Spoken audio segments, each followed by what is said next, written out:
سوال نمبر 1، ادھر 3-4 سال کے اندر بعض حضرات نے میری تنقید نگاری کی جانب خاص طور سے توجہ کی ہے۔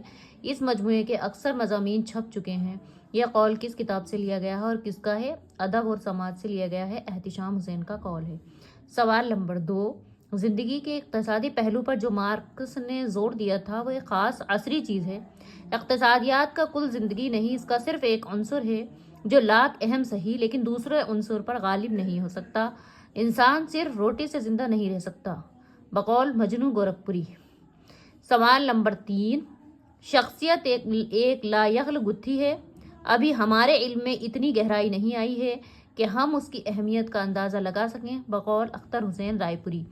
سوال نمبر 4، صحیح معنوں میں نقاد وہی ہو سکتا ہے جس کے دماغ میں ہزاروں دماغوں کی صلاحیتیں یکجا ہوں، بقول مجنو گورکھپوری۔ سوال نمبر 5، نقاد مفتی نہیں ہوتا، محتسب یا کوتوال نہیں ہوتا، حکم نہیں دیتا، عدالتی فیصلے نہیں کرتا، اس کا فیصلہ فوجداری کی عدالت کا فیصلہ نہیں ہوتا، بقول آل احمد سرور۔